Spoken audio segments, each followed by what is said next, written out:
नमस्ते बच्चों। ठाणे महानगरपालिका शिक्षण विभाग की वर्चुअल क्लास में आप सभी का स्वागत है। कक्षा 8वीं, विषय हिंदी सुलभ भारती, घटक गद्य यानी पाठ तीसरा, नाखून क्यों बढ़ते हैं। नाखून क्यों बढ़ते, इस पाठ के लेखक है आचार्य हजारी प्रसाद द्विवेदी। अभी हम उनका परिचय देखेंगे। हजारी प्रसाद द्विवेदी का परिचय देखेंगे। हजारी प्रसाद द्विवेदी का जन्म 1907 ईस्वी में उत्तर प्रदेश के बलिया जिले में हुआ था। उनका मृत्यु 1989 में दिल्ली में हो गया। हजारी प्रसाद द्विवेदी हिंदी साहित्य के मौलिक निबंधकार, उत्कृष्ट समालोचक एवं सांस्कृतिक विचारधारा के प्रमुख उपन्यासकार थे। उनका व्यक्तित्व तो बड़ा सरल था, प्रभावशाली था। उनका स्वभाव उदार था। वे हिंदी, अंग्रेजी, संस्कृत और बांग्ला भाषाओं के विद्वान थे। हजारी प्रसाद द्विवेदी ने काशी हिंदू विश्वविद्यालय, शांति निकेतन विश्वविद्यालय, चंडीगढ़ विश्वविद्यालय में प्रोफेसर पद पर कार्य किए हैं। हजारी प्रसाद ग्रंथावली से उन्होंने नाखून क्यों बढ़ते हैं इसकी रचना की है। नाखून क्यों बढ़ते ये ललित निबंध है, छोटा निबंध है और ये निबंध उनका कल्पलता निबंध संग्रह है। उसमें 20 निबंध है और 20 निबंधों में से उन्होंने ये नाखून क्यों बढ़ते इसकी रचना की है। इसमें हजारी प्रसाद ने मनुष्यता और पशुता के मूल्यों पर चिंतन किया गया है। नाखून का बढ़ाना पशुता का प्रतीक है और नाखून को काटना मनुष्यता का प्रतीक है। यह निबंध विचार प्रधान व्यक्तिनिष्ठ है। इसमें व्यापक मानवता दृष्टि है। नाखून बढ़ाना प्राचीनता एवं नवीनता का समन्वय है। मनुष्य की मनुष्यता का साक्षात्कार करवाया गया है। ये पाठ में, ये निबंध में हजारी प्रसाद द्विवेदी की कुछ रचनाएं हैं, कुछ कृतियां उन्होंने लिखी। अशोक के फूल, कल्पलता निबंध, उन्होंने बाण भट्ट की आत्मकथा, पुनर्नवा उपन्यास, इसके व्यतिरिक्त उन्होंने विचार और वितर्क, विचार प्रवाह, आलोक पर्व, प्राचीन भारत के कलात्मक विनोद, ये उन्होंने रचनाएं की गई है। प्रस्तुत वैचारिक निबंध में आचार्य हजारी द्विवेदी ने नाखूनों को बढ़ने को पशुता का चिन्ह माना है। नाखून पशुता, बुराइयों का प्रतीक है। पशुता यानी क्या? जैसे हम कहते हैं ना कि क्या मनुष्य इंसान होके तू जानवर के जैसे व्यवहार करता, यानी पशुता कहते हैं। जानवर के जैसे बोलता है, जानवर के जैसे रहन सहन करता, तो इंसान है, मनुष्य है। तो यानी पशुता बुराइयों का प्रतीक है। उनका कहना है कि जिस तरह नाखून बढ़ते हैं उस तरह उन्हें काट भी देना चाहिए। ठीक उसी तरह हमारे में जो बुरी आदतें हैं उन्हें त्याग करना चाहिए। वो बुरी आदतों का त्याग करना चाहिए। अभी हम लोग पाठ के संबंधित सारांश देखते हैं। बच्चे कभी कभी चक्कर में डाल देने वाले प्रश्न कर बैठते हैं। अल्पज्ञ पिता बड़ा दयनीय जीव होता है। छोटे बच्चे होते वो कभी कभी ऐसे सवाल पूछते कि जिसको कम जानकारी, ऐसा पिता, अल्पज्ञ, कम ज्ञान, ऐसे पिता की अवस्था दयनीय होती। वो सोच में पड़ता है कि जो बच्चों ने प्रश्न पूछा है उसका सही जवाब क्या दे। मेरी छोटी लड़की ने जब उस दिन पूछ लिया कि आदमी के नाखून क्यों बढ़ते हैं, तो मैं कुछ सोच ही नहीं सका। हर तीसरे दिन नाखून बढ़ जाते हैं, काट दीजिए, वह चुपचाप दंड स्वीकार कर लेंगे। पर निर्लज्ज अपराधी की भांति छुट्टे ही फिर जैसे कि तैसे हो जाते हैं। देखो, मेरी छोटी लड़की ने, मेरी छोटी बालिका ने सवाल किया, प्रश्न किया कि आदमी के नाखून क्यों बढ़ते हैं, मनुष्य के नाखून क्यों बढ़ते हैं। तो मैं कुछ सोच नहीं सका, मेरे दिमाग में नहीं इसको सही जवाब क्या दे मैं। और जैसे ही नाखून बढ़ते हैं, तीसरे दिन नाखून बढ़ जाते हैं, काटो बढ़ जाते हैं, वैसे काट दो उसको, चुपचाप वो नाखून अपना दंड स्वीकार लेंगे और निर्लज्ज अपराधी के जैसे वापिस जैसे कि तैसे हो जाएंगे। आखिर ये इतने बेहया क्यों है? नाखून को कहा गया है कि नाखून इतना बेहया क्यों है? कुछ लाख ही वर्षों की बात है, कुछ लाख ही वर्षों की बात है, कुछ लाख ही वर्षों की बात है जब मनुष्य जंगली था। रिपीट, कुछ लाख ही वर्षों की बात है जब मनुष्य जंगली था, वन मानुष जैसा। बहुत पुरानी साल, लाखों साल पुरानी बात है, लाखों साल पुरानी बात है, जब मनुष्य जंगली था, जंगल में रहता था, वन मानुष जैसे। जंगल का जो मानुष है उसकी रीढ़ की हड्डी सीधी नहीं थी, वो चार पैरों पे चलता था, उसके शरीर पे लंबे लंबे बाल थे, उसके आंखें छोटी थी, भौहें के अंदर थी, भौहें बड़ी बड़ी थी, नाक चपटा था, उसका शरीर ऐसा बंदर जैसा था। आगे आगे उसने प्रगति की, फिर वह तो जंगल में रहता था, उसे नाखून की जरूरत थी, उसकी जीवन रक्षा के लिए नाखून बहुत जरूरी थे। जंगल में रहता तो जंगली जानवरों से उसको रक्षा करनी थी अपनी, जंगली जानवर उसके ऊपर हल्ला करते थे, अटैक करते थे, तभी वह अपने नाखून का उपयोग करता था। हाथ आगे करके नाखून से उसको खरोच लेता था, अपना खुद का वह बचाव करता था। वैसे ही जो मौसम रहते, मौसम के समय भी उसको जंगल में रहते समय बहुत तकलीफ होती थी, जैसे धूप, वर्षा, ठंडी के मौसम। फिर वह घने जंगलों में बड़े बड़े पेड़ों पर वो बैठता था, सोता था, गुफा में रहता था और जंगली जानवरों से उसकी मतलब जंगली जानवरों से उसकी रक्षा करने के लिए वह, असल में वही उसके अस्त्र थे। दांत भी थे पर नाखून के बाद ही उनका स्थान था। देखो, उसकी जीवन रक्षा के लिए नाखून बहुत जरूरी थे, असल में वह उसके अस्त्र थे, दांत भी थे पर नाखून के बाद ही उनका स्थान था। देखो, जब हमारे ऊपर कोई अटैक करता है तो हम दांत ओपन नहीं करते, दांत से हम किसी को हल्ला नहीं करते, तो हमारे हाथ आगे जाते उसको हल्ला करने के लिए, हाथ में जो नाखून है वह नाखून से उसको हम लोग खरोच लेते। धीरे धीरे वह अपने अंग से बाहर की वस्तुओं का सहारा लेने लगा, उसने हड्डियों के भी हथियार बनाए।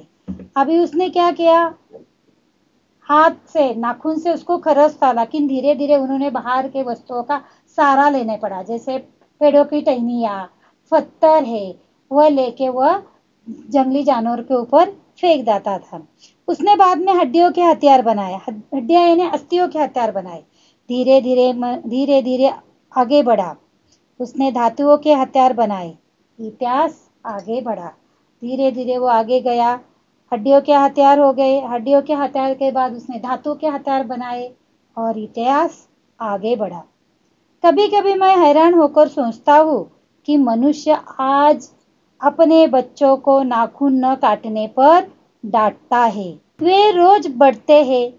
मुझे ऐसा लगता है कि मनुष्य जब नाखून रिपीट अब नाखून को नहीं चाहता, ये उसकी भयंकर पाशवी वृत्ति के जीवंत प्रतीक है। देखो, कभी कभी मैं सोचकर हैरान होता हूँ कि मनुष्य आज अपने बच्चों को नाखून न काटने पर डांटता है। नाखून बढ़ गए तो काटो बोल रहे, काटो, नहीं काटोगे तो नाखून में गंदगी बैठती है और उसमें जम्स भी बैठते हैं और नाखूनों में ज्यादा से ज्यादा जम अटक जाते हैं। जब वह हाथ हमारे मुंह में चला जाता है तो हम लोगों को बीमारियां, मतलब पेट की बीमारी लगती है, पेट दर्द करता है। इसलिए नाखून को मनुष्य अभी नहीं चाहता है। रोज बढ़ते हैं, रोज काट दो। अभी वह मनुष्य की पाशवी वृत्ति का जीवित उदाहरण है। नाखून बढ़ना ये मनुष्य के भयंकर पाशवी वृत्ति का जीवंत उदाहरण है। मनुष्य की पशुता को जितनी भी बार काट दो उतनी बार वह बढ़ जाती है। वह मरना नहीं चाहती। मनुष्य की जो पशुता है, मनुष्य के अंदर जो पशुता है छोटी बहुत बची हुई है, वह पशुता मनुष्य वह मरना नहीं चाहती है। अगर आदमी अपने शरीर की, मन की और वाक की अनायास घटने वाली वृत्तियों के विषय पर विचार करे तो उसे अपनी वास्तविक प्रवृत्ति पहचानने में बहुत सहायता मिले।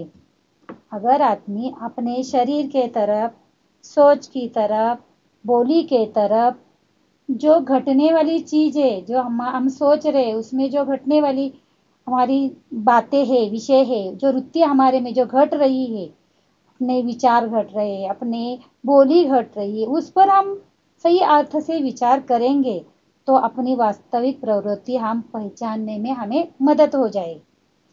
मनुष्य के नख बढ़ा लेने की जो सहजात वृत्ति है वह उसके पशुत्व का प्रमाण है। देखो, मनुष्य का नख बढ़ा लेने की जो सहजात वृत्ति है, सहज, नख यानी नाखून, सहजता से बढ़ रहा है। काट दो बढ़ जाता है, काट दो बढ़ जाता है, उसकी वो पशुता है। उन्हें काटने की जो प्रवृत्ति है उसकी मनुष्यता की निशानी। बढ़ लेना पशुता का प्रमाण है और काट देना मनुष्यता की निशानी है। मेरा मन पूछता है, मनुष्य किस ओर बढ़ रहा है, पशुता की ओर या मनुष्यता की ओर? अश्र बढ़ाने की ओर या अश्र काटने की ओर? मेरा मन पूछता है, मनुष्य किस ओर बढ़ रहा है, मनुष्यता की ओर या पशुता की ओर? अश्र बढ़ाने की ओर या अश्र काटने की ओर? मनुष्य जो है वह मनुष्य किस तरफ बढ़ रहा है? वह अपनी पशुता काट दे रहा है या पशुता बढ़ा रहा है? क्या कर रहा है? अश्र बढ़ा रहा है या अश्र काट रहा है? जैसे कि बम, एटम बम, ये भी एक अश्र है, ये भी तो बढ़ रहे। तो मनुष्य क्या कर रहे हैं? अपनी जो पशुता अपने अंदर वो काट देनी चाहिए, उसको बढ़ाना नहीं है। तो क्या कर रहे हैं? मनुष्य बढ़ा रहा है या काट रहा है? मेरी निर्बोध बालिका ने मानो मनुष्य जाति से ही प्रश्न किया है। जानते हो, लेखक की निर्बोध बालिका, निर्बोध यानी अज्ञान, निर्बोध यानी अज्ञान।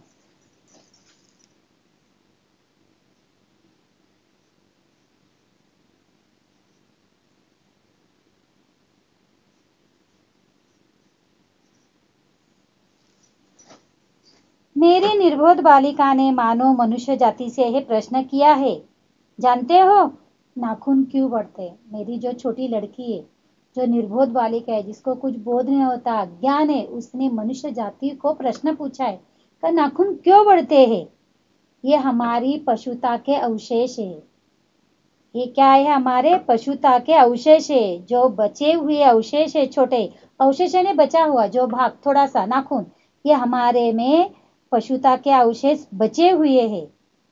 मैं भी पूछता हूँ, जानते हो ये अश्र शस्त्र क्यों बढ़ रहे? ये हमारी पशुता की निशानी है। ये अश्र जो बढ़ रहे, बम, एटम बम, जो हमारे मानव के लिए जो हानिकारक है, ये अश्र भी पशुता की निशानी है। स्वराज्य होने के बाद स्वभावतः ही हमारे नेता और विचारशील नागरिक सोचने लगे कि इस देश को सच्चे अर्थ में सुखी कैसे बनाया जाए। देखो, स्वराज्य होने के बाद स्वभावतः ही हमारे नेता और विचारशील नागरिक सोचने लगे हैं कि इस देश को सच्चे अर्थ में सुखी कैसे बनाया जाए। मतलब आजाद होने के बाद, अपने को स्वराज्य मिलने के बाद, पहले अपने देश पर अंग्रेजों का राज्य था, फिर हमारा देश आजाद हो गया, स्वराज्य हो गया। स्वराज्य यानी खुद का राज्य, अपना राज्य बन गया। फिर अपने नेताओं ने, स्वभाव तो उनका स्वभाव है वैसे, बाद में उन्होंने सोच लिया अपना देश स्वतंत्र हुआ है, आजाद हुआ है, तो हमारे नेताओं ने और विचारशील जो नागरिक है वो सोचने लगे कि हमारे देश को सच्चा अर्थ से हम सुखी बना लेंगे। हमारी परंपरा महिमामयी और संस्कार उज्जवल है, क्योंकि अपने आप द्वारा लगा हुआ बंधन हमारी संस्कृति की बहुत बड़ी विशेषता है। हमारी परंपरा महिमामयी और संस्कार उज्जवल है, क्योंकि अपने आप द्वारा लगाया हुआ बंधन हमारी संस्कृति की बहुत बड़ी विशेषता है। हमारी जो परंपरा है, अपने देश की परंपरा है, या हमारी जो परंपरा चलती आई है, वह दूसरे देश की तो धीरे धीरे नष्ट हो, लेकिन हमारी परंपरा अभी तक नष्ट नहीं। जो रहन सहन है, जो तीज त्योहार है, जो हमारे परिवार के बड़े, मतलब हमारे मम्मी पापा या हमारे बुजुर्ग लोग हमारे ऊपर संस्कार करते हैं कि झूठ मत बोलो, किसी को भावनाओं को दुख मत पहुंचाओ, सबका दुख सुख अपना मान लो, किसी के बारे में बुरा मत सोचो। ये हमारे संस्कार है, अपने परिवार से मिले हुए, अपने आप पर संस्कार किए गए, अपने आप द्वारा हो गए। वो बंधन डाले कि किसी के साथ बुरा नहीं करना, झूठ नहीं बोलना, झूठा नहीं कहना, सच बोलना, सच के तरफ चलना, ये हमारी विशेषता है। मनुष्य पशु से किस बात में भिन्न है? मनुष्य पशु से किस बात में भिन्न है, अलग है? क्या अलग है पशु और मनुष्य में? पशु जो है वो मनुष्य कैसा अलग है पशु से?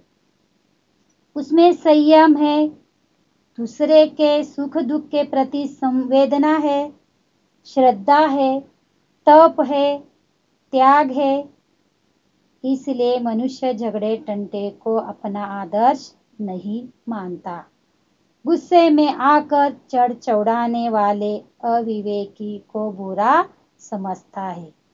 देखो अंडरलाइन करो, उसमें संयम है। किसमें संयम है? मनुष्य में। दूसरे के सुख दुख के प्रति संवेदना है, इसमें भी अंडरलाइन करो। दूसरे के सुख दुख के प्रति हमारे में संवेदना है। दूसरे का सुख वह हमारा सुख, दूसरे का दुख वह हमारा दुख, दूसरे का दुख सुख हम बांट लेंगे। संवेदना है, सहानुभूति है हमें उनके वेदनाओं की। श्रद्धा है, श्रद्धा मतलब विश्वास है हमारा, हम भगवान पर विश्वास रखते, भगवान की पूजा करते, हम प्राकृतिक पर विश्वास रखते, प्रकृति की पूजा करते हैं। तप है, मेहनत करते हैं, पूजा करते, ईमानदारी से रहते हैं। त्याग है यानी नियंत्रण है। इसलिए मनुष्य झगड़े टंटे को अपना आदर्श नहीं मानता। देखो, हम त्याग मीन्स क्या कि त्याग यानी समझो हमारे घर में छोटा भाई है, फिर हमें कुछ चीज लाके दी मम्मी पापा ने, छोटी लेंगे, ये पेन लिया, पेंसिल दी, वो छोटे भाई के कुछ काम की नहीं है, लेकिन वह हमारी काम के, वो उसने देखते ही वह जिद करता है कि वो पेन या पेंसिल है वो मुझे दे दो, लेकिन बड़ा भाई देने के लिए थोड़ा नकार देता है। लेकिन मनुष्य झगड़े टंटे को आदर्श नहीं मानता है, तो उसकी मम्मी कहते है दे दो उसको, फिर वो भाई अपनी चीज भले उसके कुछ काम की नहीं तो भी उसको दे देते हैं। यानी उनका झगड़ा टंटा करना अच्छा नहीं लगता है, और गुस्से में आकर चढ़ चढ़ाने वाली अविवेकू को वो बुरा समझता है। वो लड़ाई नहीं करना चाहता है, चढ़ चढ़ाने वाली जो बातें हैं उसमें कुछ चढ़ उतार हो जाएगा, तो उसमें वो लड़ाई नहीं करना चाहता है। देखो आगे, वचन मन एवं शरीर के किए गए असत्याचरण को गलत मानता है। वचन मन एवं शरीर से किए गए असत्याचरण को गलत मानता है। वचन यानी बोलना, मन यानी सोचना, और शरीर यानी शरीर से कोई काम गलत किया तो वह असत्याचरण को गलत मानता है। बोलने से कुछ, सोचने से कुछ और हमारे शरीर यानी बॉडी से कुछ गलत काम किया तो वह असत्याचरण को गलत मानता है। ऐसा कोई दिन आ सकता है जब मनुष्य के नाखूनों का बढ़ना बंद हो जाएगा। ऐसा कोई दिन आ सकता है जब मनुष्य के नाखूनों को बढ़ना बंद हो जाएगा। प्राणी शास्त्रियों का ऐसा अनुमान है कि मनुष्य का आवश्यक अंग उसी प्रकार झड़ जाएगा जिस प्रकार उसकी पूंछ झड़ गई। देखो, ऐसा एक दिन आ सकता है कि नाखून बढ़ना ही बंद हो जाएगा, नाखून बढ़ेंगे ही नहीं। तो प्राणी शास्त्रों का ऐसा अंदाज है, ऐसा अनुमान है कि मनुष्य का अनावश्यक अंग, जो मनुष्य को उसकी जरूरत नहीं थी, वो अनावश्यक अंग उसका जिस प्रकार झड़ गया, जिस प्रकार उसका अनावश्यक झड़ गया, जिस प्रकार उसकी पूंछ झड़ गई, वैसे मनुष्य की जो पशुता है, मनुष्य में जो पशुता है, वह लुप्त हो जाएगी, वह गायब हो जाएगी, वह नष्ट हो जाएगी। तो शायद उस दिन वह मरणोस्त्रों का प्रयोग भी बंद कर देगा। देखो, प्राणी शास्त्रियों का ऐसा कहना है, ऐसा अनुमान है, ऐसा अंदाज है कि मनुष्य का अनावश्यक जिस प्रकार झड़ गया यानी उसकी पूंछ झड़ गई, वैसे ही मनुष्य की जो पशुता है वह लुप्त हो जाएगी, वह गायब हो जाएगी, वह नष्ट हो जाएगी। तो उस दिन मनुष्य की पशुता भी लुप्त हो जाएगी। शायद उस दिन वह मरणोस्त्रों का प्रयोग भी बंद कर देगा। यानी उस दिन से, मरणोस्त्रों का मतलब घातक हथियार, मरणोस्त्रों का मतलब घातक हथियार, वो जो घातक हथियार मनुष्य बनाता है जैसे कि बम, एटम बम, राइफल, बंदूक, ये मनुष्य के लिए घातक है। ये मरने के लिए उन्होंने घातक हथियार बनाए। ये हथियार भी बंद हो जाएंगे, बंद कर देंगे, इनका जो प्रयोग है वो बंद कर देंगे। नाखून का बढ़ना मनुष्य के भीतर की पशुता की निशानी है और नाखून उसे नहीं बढ़ने देना मनुष्य की अपनी इच्छा है। देखो, नाखून को बढ़ना मनुष्य के भीतर की पशुता है, पशुता की निशानी है और उसे नहीं बढ़ने देना मनुष्य की अपनी इच्छा है। नाखून बढ़ते हैं, बढ़ने दो, लेकिन उसको बढ़ने नहीं देना ये अपनी इच्छा है, अपना आदर्श है, उसको काट देना, उसको बढ़ने नहीं देना ये मनुष्य की इच्छा है, वो मनुष्य का आदर्श है। मनुष्य में जो घृणा है, जो अनायास बिना सिखाए आ जाती है, वह पशुत्व का द्योतक है। मनुष्य में जो घृणा है, जो नफरत है, जो तिरस्कार है, वो किसी ने सिखाया नहीं, बिना सिखाए वो मनुष्य के अंदर वह आई है। वो क्रोध, वो घृणा, वो नफरत, वो अविश्वास किसी ने सिखाया नहीं है, तो अपने आप मनुष्य के अंदर वह आई है। जैसे हमने किसी के बारे में बुरा नहीं सोचना है, कोई बुरा सोचता है तो वो अच्छा नहीं, किसी का बुरा हुआ ऐसा कहना ही नहीं है, हम अच्छा सोचेंगे और अच्छा सोचना ही मनुष्य का काम है। अपने को संयत रखना, दूसरे के मनोभावों का आदर करना मनुष्य का स्वधर्म है। अंडरलाइन करो इसके, मनुष्य को संयत रखना, दूसरे के मनोभावों का आदर करना मनुष्य का स्वधर्म है। संयत रखना यानी कंट्रोल रखना, दूसरे के मनोभावों का विचार करना, विचार करना, अच्छे विचार करना, उनका आदर रखना, यह हमारा स्वधर्म है। किसी के बारे में बुरा नहीं बोलना, बुरा नहीं सोचना, अच्छा सोचना, सबका अच्छा हो ऐसा सोचना है। ये जाने तो अच्छा ही कि अभ्यास और तप से प्राप्त वस्तुएं मनुष्य की महिमा को सूचित करती है। बच्चे ये जान ले कि अच्छा है कि हम पढ़ाई लिखाई, अभ्यास और तप, हम पढ़ाई लिखाई करके, तब यानी मेहनत ईमानदारी से, जो पढ़ा लिख के हम लोग बड़े होते, पढ़ लिख के बड़े हो जाते, बाद में हम मेहनत करते, ईमानदारी से मेहनत करेंगे तो उससे हम जो वस्तु है प्राप्त करेंगे, वह प्राप्त वस्तु हमारी मनुष्य की महिमा को सूचित करती है। मनुष्य की चरित्रार्थता प्रेम में है, मैत्री में है, त्याग में है, अपने को सबके मंगल के लिए निशेष भाव से दे देने में है। देखो, मनुष्य की चरित्रार्थता किसमें है? प्रेम में है, मित्रत्व में है, मैत्री में है, त्याग में है। किसी वस्तु का त्याग करना, वो वस्तु के बारे में हो या किसी प्राणी के बारे हो, मनुष्य के बारे में हो, त्याग करना अपने को सबके मंगल के लिए निशेष भाव से दे देने में है। मतलब सबके लिए हम अच्छा भाव से, सबका मंगल हो, सबका कल्याण हो, सब अच्छे रहे, ऐसे हमें बोलना है। ऐसे हमें उसको कल्याण के तरफ, मंगल के तरफ उसकी मंगल कामनाएं करनी है। नाखूनों का बढ़ना मनुष्य की उस अंध सहजात वृत्ति का परिणाम है जो उसके जीवन में सफलता ले आना चाहती है।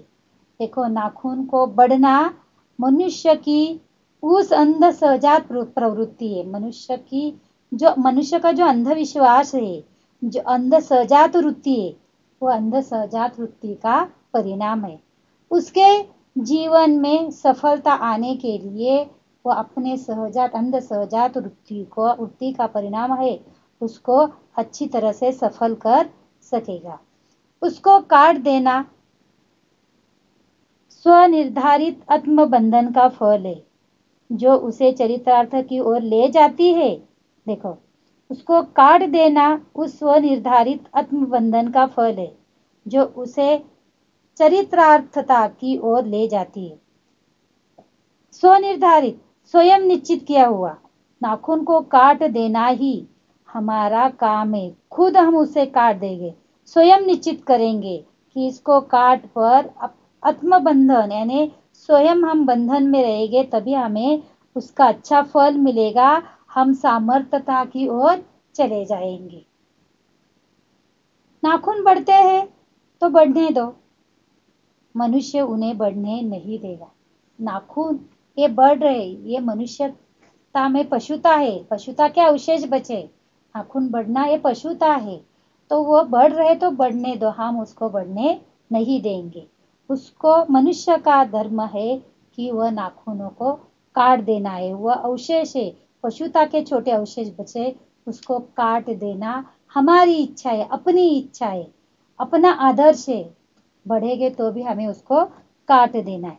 देखो, अभी ये पाठ तो आप लोगों को मैंने पढ़ाया है, तुम्हारे समझ में आया ही होगा। तो बाद में आगे तुम ये पाठ 2-3 बार पढ़ोगे, आप ये पाठ 2-3 बार पढ़ोगे तो तुम्हें और अच्छी तरह से समझ में आएगा। देखो, अभी जनमानुष बंदर की एक प्रजाति, पाशवी यानी पशुवत, निर्वाद अज्ञान, निर्बोध है, निर्बोध यानी अज्ञान, आचरण बर्ताव व्यवहार, लुप्त गायब नष्ट, घृणा यानी नफरत, क्रोध तिरस्कार, द्योतक प्रतीक, चरितार्थता सार्थकता। अभी देखो, यहाँ स्वाध्याय दिया गया है कि प्रतीक लिखो। नाखूनों को बढ़ना, जंगलीपन का प्रतीक, पाशवी वृत्ति का प्रतीक, पशुता के अवशेष का प्रतीक, घृणा का प्रतीक।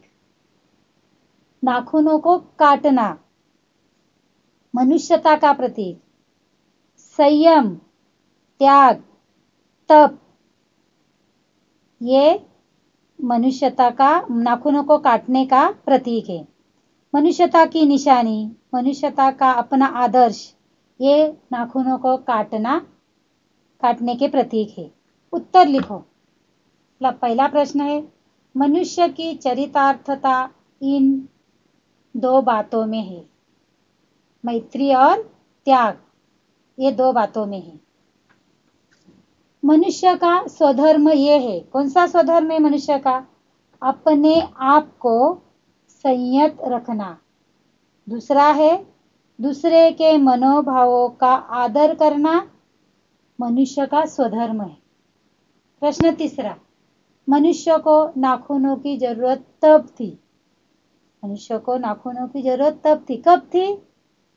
पहला है जब मनुष्य जंगल में रहता था, और दूसरा है वन मानुष जैसा दिखाई देता था। देखो, भाषा बिंदु की ओर चलते हैं, व्याकरण की ओर। निम्न शब्दों के लिंग पहचान कर लिखो। आत्मा स्त्रीलिंग, नाखून पुल्लिंग, व्यक्ति पुल्लिंग, पुस्तक स्त्रीलिंग, बादल पुल्लिंग, तकिया पुल्लिंग, तार पुल्लिंग, दही पुल्लिंग, नोट पुल्लिंग, बुराई स्त्रीलिंग। धन्यवाद।